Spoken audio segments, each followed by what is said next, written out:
Hi, welcome back to Healthy with Nicole. I'm Nicole Carter, and I'm here to help you have better digestion and heal up any inflammatory bowel diseases that you may be struggling with.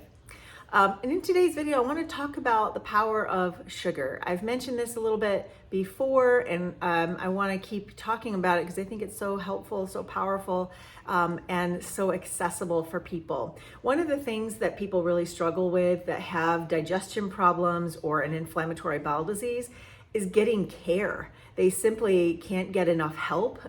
If you go to make an appointment to see a gastroenterologist, you will likely wait months and get limited information in return.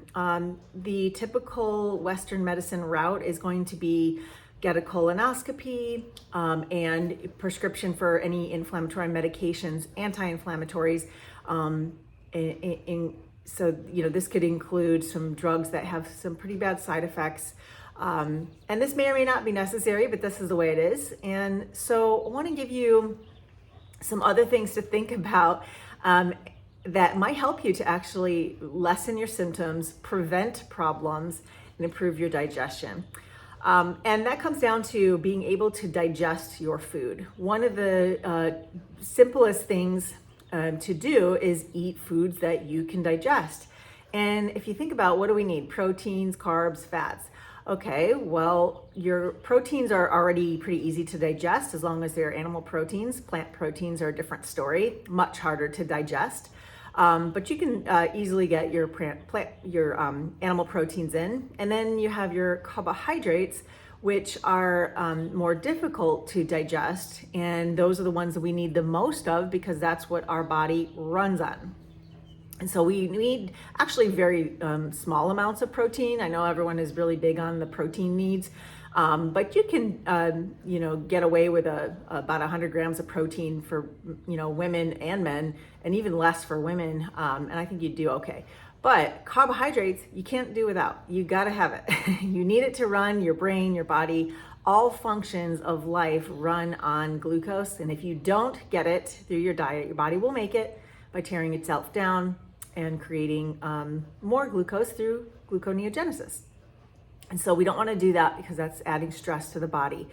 But what you can do instead is eat foods that are very easy to digest. So if we think of carbohydrates, most people think of starch, pasta, breads. Those are carbohydrates, but they're more processed and they are made mostly of starch. Starch is just a little bit more complex carb, a little bit harder to digest for some people, and can leave sometimes a bit of like a residue in the intestines. Where if you compare that to, let's say, vegetables are much harder to digest because they have a lot of fiber. So you have to really cook them till they're pretty much mush and then you can digest them okay. But they don't offer that much carbohydrate in them. They're actually low calorie density food, which is reason why a lot of people eat so much of them, trying to eat less calories. Not a good idea either. Because too many vegetables can mess with your thyroid and can definitely affect your digestion, and also it limits you from getting enough calories in your diet to be effective with your body. And then the other category I would say would be like sugar, simple carbohydrates. So fruits, fruit juice, honey, maple syrup, sugar, white sugar. So we're looking at these simple carbs as the easiest to digest, but unfortunately people are really scared of these carbs. They think that they cause cancer and inflammation, and none of that is actually true. In fact, if you were to eat a very high carb, high simple sugar diet, as long as you're getting all your micronutrients in via fruit and some vegetables, you would be just fine. You get everything you need and you wouldn't actually see inflammation. I think inflammation comes from other things, but the carbohydrates, as long as they're easy to digest, all you're doing is building up your glycogen stores and fueling your body. So it doesn't really matter what source you get it from in order to do that. It all breaks down to sugar in the end anyway. However, that process there of breaking it down, that's where we can run into trouble. So for people with inflammatory bowel disease, their digestion is impaired. If you have a thyroid problem, your digestion is probably sluggish or impaired. And so what you need are easy to digest carbohydrates. And those are fruits, simple sugars, honey, maple syrup, and all that is good. And I like simple, plain white sugar. Why? Because cane juice is just dehydrated into cane sugar, and it's very accessible. Anybody can get it anywhere, and almost everybody can eat it without problems. Meaning it's not gonna cause your digestive system to get upset because there's no fiber, there's nothing in there really that irritates the gut. Not to say that you couldn't have some other reaction. If you're insulin resistant, then you may have a hard time eating and processing sugar. That's a whole nother story. Insulin resistance is caused by high dietary fat intake or fasting or, not eating enough calories over time, because then your body is running gluconeogenesis and you always have fat in your bloodstream. So it's like you have a high fat, high protein diet going if you're fasting or under eating.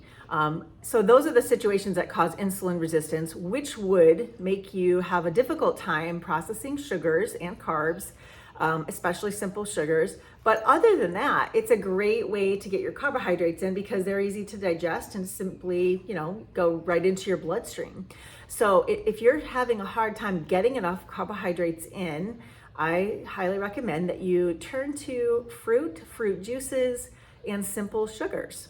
And the reason is because you need that energy, you need that glucose, and it's hard to eat enough food when you have inflammatory bowel or other digestive problems. So focusing on the fruits, there are some fruits that are a little harder to digest, like apples or pineapple.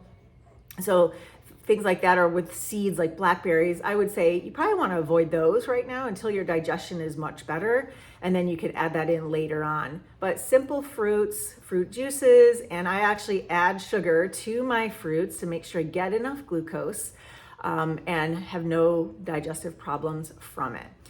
So this is actually something that you can look into for yourself. I know that sugar has been demonized for a long, long time, so it's really hard to get, open your mind and think outside of this.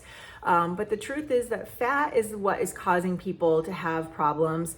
Too much fat in the diet can cause insulin resistance. I experienced that myself, and I'm going through that transition right now of removing all the fat from my diet to try to get my insulin resistance to shift into insulin sensitivity, and it's working. More sugar, less fat, and now my blood sugars have dropped.